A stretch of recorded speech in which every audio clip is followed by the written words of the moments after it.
screen. I'll just share Labview. You want to take the host? I know it's fine. I'm good. Okay. Okay. So share. So is everyone able to see my screen? Yeah. Yep. I So see. okay. So before we go, let's look into the basics of Labview. So once you open Labview, go to New VI, and give me a minute. And if you press Control T, you get two screens like this. So the screen over here is where you do your programming, so where you put your blocks, whereas here you see the results and you can control your parameters. So let's say we need to filter a signal. So before doing that, let's see how to take in a data. So in LabVIEW, to read a data, you need to search for something called read from measurement file. So yeah, select that. Once you select that, choose the TDMS file that you collected, the EMG or ECG signal, doesn't matter. All files. So I'm taking that example ECG, that's a TDMS file. Press OK.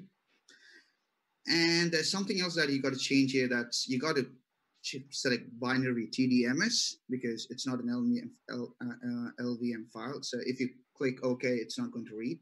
So click binary TDMS and click OK. Yeah, and that's all you got to do to read a file. So now how do you plot it? So if you go to your left-hand side window, you can see graphs. So there's a waveform chart and waveform graph. Select the waveform graph. And all you have to do is connect there. And if you run, there you go. You can see your ECG signal. If you make it bigger. Yeah, and there, that's your ECG signal. So that's how you read data into Labview using TDMS files. Okay, now once you're done with this in lab, now to proceed with all these things, you need to do FFT and your filters. So I'll start with that. So to do FFT in Labview is pretty easy. All you got to search is for spectral measurement analysis.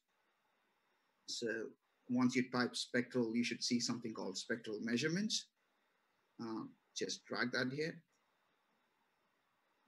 Yeah. And you got to choose linear. That's the only change that you got to do, or else you're going to get it in normalized frequency. So it's better to keep it in linear. So once you do linear,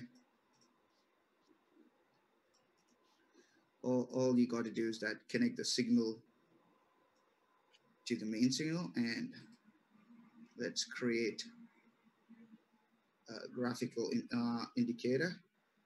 So you can just right click there, create, and you can create a graphical indicator. And now if you run it, you should be able to see the FFT. Now you got to see something that's different from the signal if you have collected all your data from the NI device, and if you're not using the data from your physiology net or anywhere else, you might see a DC offset. So you might see I guess you all can see a line that is at 0. So that's a DC offset. So to remove the DC offset, what you got to do is that you got to take the mean of the signal and subtract it, and then process the signal. So then the DC offset would go. I would show you how to do that. So now you could see there's a 50 hertz in the signal, but there are other noises as well, but 50 hertz is very prominent. So what I'm going to show you is that how to remove that DC offset. So for that, what you can do is that go to mathematics or numerical and find mean, or else easiest way that you could do is that search, find mean.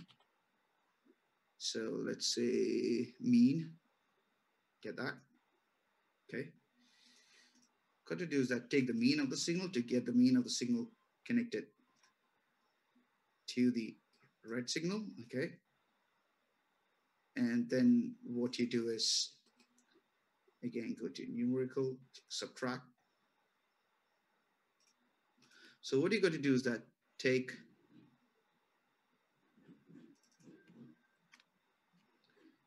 the actual signal, subtract it with its mean, okay? And then if you connect it to the FFT, you should see that DC offset is gone, and you should see a clear 50 hertz peak. Yeah, and so your next task is to use filters and to remove all those noises. And to use those filters, like what you said, you can just search for the filters that you require. That's FIR filter. And you can choose one of the FIR filters. And if you want IR filters, you have the options for that.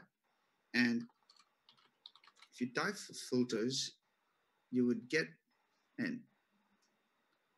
a block, and you can double click and you can choose what type of filter you want from there.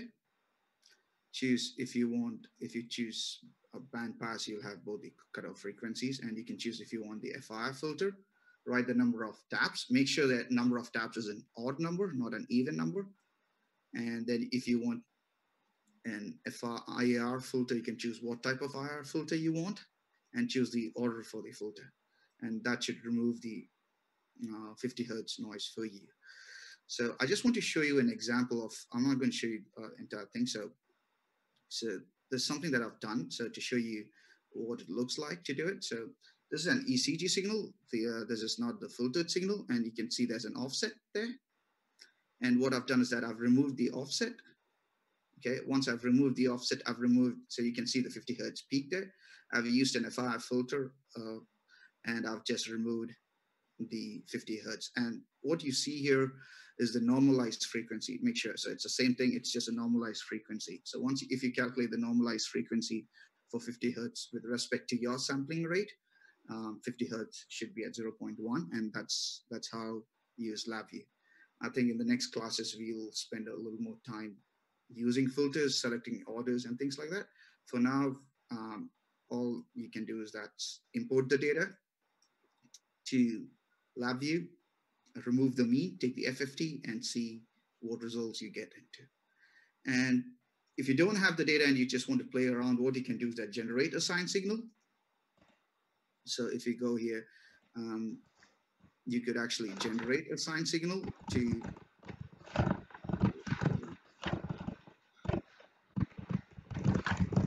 so you can actually generate a sine signal. Sine signal to see the noises. So I've added two sine signals. I've added a signal of 50 hertz and 60 hertz, and it's 50 and 200. So let's say if I put 10, so I'll see a FFT at 10, and I should see another frequency at 200. That's the FFT. And once you filter it, you should be able to remove this out. Yeah, that should be all.